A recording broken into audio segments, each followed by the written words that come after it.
Oo. So ngayon, mga kababayan, bukod do'n mga kababayan, eto naman yung ating pag-uusapan.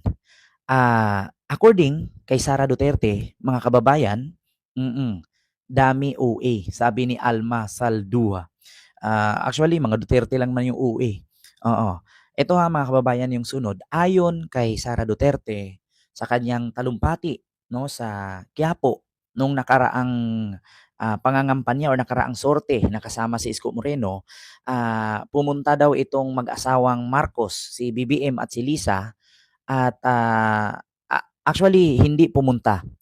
Meron siya dawng kakilala na pumunta daw at minimit daw itong silang BBM at ah, inaalok nga daw na mag-shabu. Oo, so actually hindi naman po tayo fake news.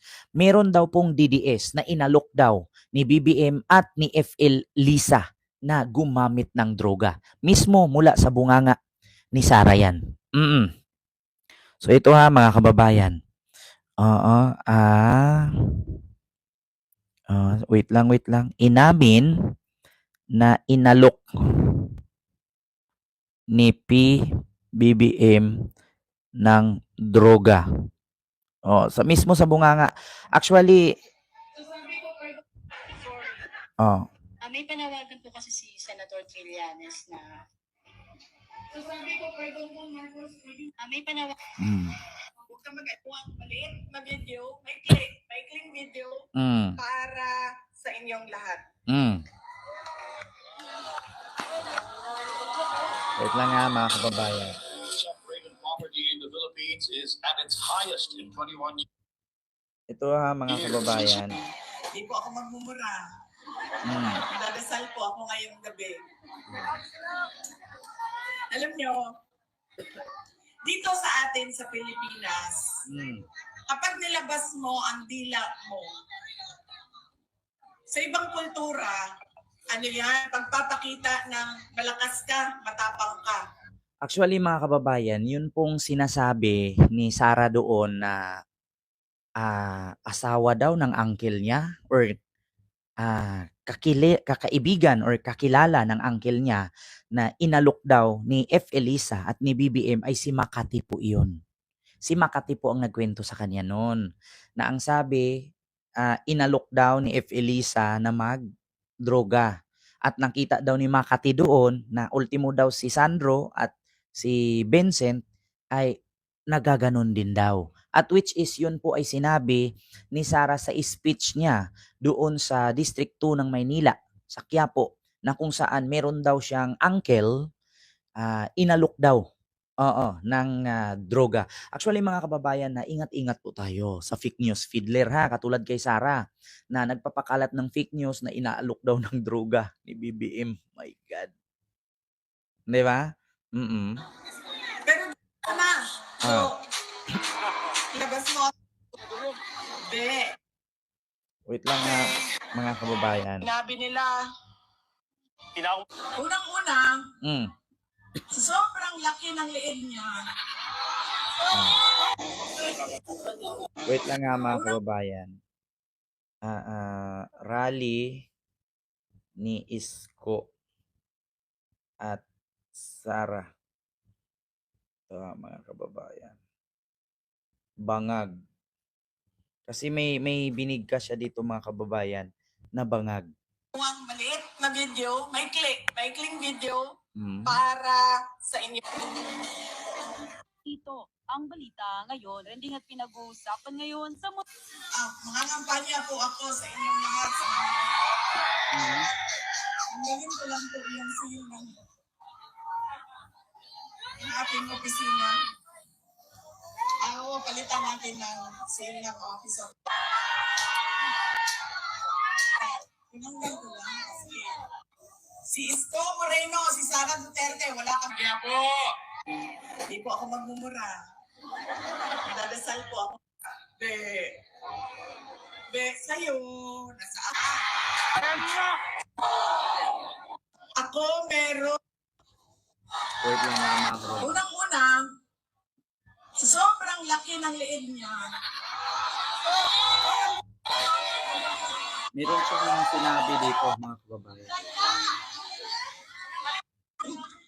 Pagdating doon, kidnapping, alam niyo, tumawa siya kasi nung tumawag siya, kinento niya sa akin, diba? Bakit kailangan diretso 10 yung mga senador? Sinabi niya sa akin na in Bisaya, sabi niya sa akin, ayaw biya kong kalimti din niya, kasi makalimtan ko nimo mabulok pa din niya. Huwag mo akong kalimutan dito. Baka makalimutan mo ako, mabubulok ako dito. Yan ang Si Digong po totoo. yan. Si Pangulong Duterte is 80 years old. Mahina na yung tuhod niya, mahina na yung likod niya, mahina na yung katawan niya. At na kakaawa siya sa sitwasyon niya doon. So bilang isang botante din, nagpapaalala sa inyo, hindi dahil Narinig niyo mga kababayan. So yun palang nilabas ni Pulong Duterte na okay ang tatay niya, na alagaan ng maayos ang tatay niya, kabaliktaran sa nilabas ni Sara. Na ang sabi ni Sara, ang tatay daw niya ay nakakaawa sa loob. So, ito pa mga kababayan. diretso 10 yung bawang sibuyas, asin. Nagkakaawa din. Marami ang nakakaawa dito sa ating bayan. Kaya ano ang magagawa natin? Magagawa natin ay iboto ang mga senador ng Duterte at huwag niyong kalimutan. Hindi, magaling talaga ako dito. Diyan. Huwag niyong kalimutan iboto si Carlo Lopez, ang ating Actually mga kababayan, hindi ko talaga maintindihan kapag may mga magkakapatid na hindi nagkakaintindihan. Sa pinalabas ni Pulong Duterte, okay daw ang tatay niya. Ngayon naman kay Sara, sa nilabas ni Sara, mahirap po ang sitwasyon ng tatay niya sa loob. So sino ba talaga ang dapat ninyong paniwalaan mga DDS? Kung sila na nga mismo magkakapatid ay hindi magkakasundo at hindi pareho, di ba? Ang statement. Di ba? Mga kababayan, ang sabi ni Pulong, okay ang tatay niya. Walang problema. Ngayon, sabi naman ni Sara, 80 years old na ang tatay niya, kawawa daw ang sitwasyon sa loob. So ano ba talaga? Hindi daw maganda ang sitwasyon sa loob. Di ba? Oh. sabi nung kasama ko kahapon. Ayan na yun, Chair. Tumayo ko na lang.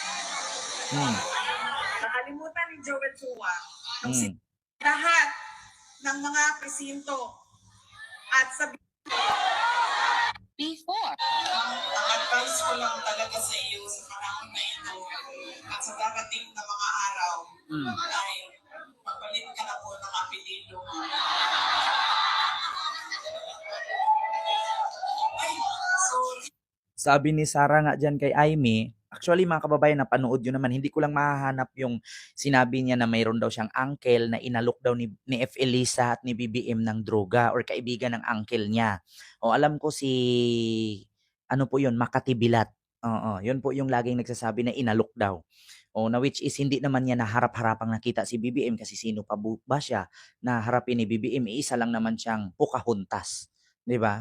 Oo. Azinet Ulikiano, maraming salamat sa iyong super sticker, and kay Stephanie, and kay Lynn Calugas, and kay Orlando Esperanza. Ayan. So, ngayon mga kababayan, no? Bukod po diyan sa sinasabi ni Sara na meron daw siyang uncle na inalok, no, mga kababayan, ni BBM at ni F. Elisa na droga. So ito na, hinahamon pa ni Sara Duterte itong dalawang congressman na si Joel Chua at si Congressman Abante na ando na daw siya, nagpakilala, kaya daw niyang makipag-away or makipagpatayan sa kanal. So alam niyo sa totoo lang mga kababayan, kapag itong si Sara Duterte ay maging presidente, kung si Digong worst, mas worst itong si Sara. Delikado. maging presidente ito. Kung nagawa ni Digong ang silent martial law, baka totoong higit pa sa martial law ni Pangulong Marcos Sr. ang magagawa ni Sara. Silent martial law kay Digong, ito lantarang martial law na walang declaration kapag siya ang maging presidente. Tignan ninyo, ang congressman kung paano niya babuyin. Kayo mga kababayan na, oo, tanungin ko kayo, may mali ba si Congressman Joel Chua sa kanyang nilabas na mga pangungurakot ni Sara patungkol sa confidential fund na hindi halos maipaliwanag ni Sara? Pero ang ginawa ni Sara ay binaboy si Joel Chua. Kita nyo naman mga kababayan, ginampanan lang ni Joel Chua ang kanyang trabaho na isiwalat ang kabulastugan, kurakot at pagnanakaw ni Sara sa kabanambayan sa pagmali na gamit ng confidential fund. So ang ginawa ni Sara, eto, pakinggan nyo. Nakalimutan ni Joel Chua nung sinisira niya yung pangalan ko na hindi ako kandidato ngayong eleksyon na ito. Walang mawawala sa akin. Nawala naman ang pangalan ko dahil kinuha nila at niyuraakan nila. Pero nakalimutan niya kandidato siya ngayong eleksyon. Ngayon mga kababayan, tanong ko sa inyo, mali ba ang ibulgar at ilabas ni Joel Chua, 'di ba? At ng Congress ang baho ni Sara. Mamyamalay silo po. 'Di ba? So bakit laging ipinapakita at sinasabi ni Sara na siya ay niyurakan, sinira ang pangalan niya, na which is totoo naman talaga na hindi niya maipaliwanag kung saan niya dinala ang confidential fund. Sapagkat sabi nga ni Pangulong Bongbong Marcos, bakit kasi idaan pa sa kwentong chichirya, hindi na lang aminin kung saan dinala? Bakit ang daming alibay? May pangalang chichirya, pangalang grocery, pangalang dudong, pangalang Fiona, pangalang cellphone, pangalang sasakyan, na mag-imbento pa ng mga ghost employee, ghost beneficiaries at ghost confidential beneficiaries.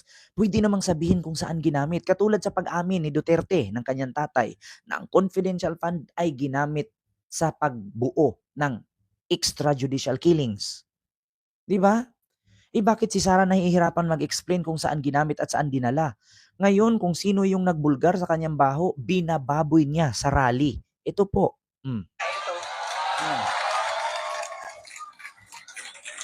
Kaya ano ang dapat nating gawin para kay Apple nito? O hindi lang iboto, ano pa ang dapat nating gawin? Ikampanya. Idala sa lahat ng mga presinto at sabihan ang ating mga kasama, bigyan nyo ng zero. Yang putang inang Joel Chua.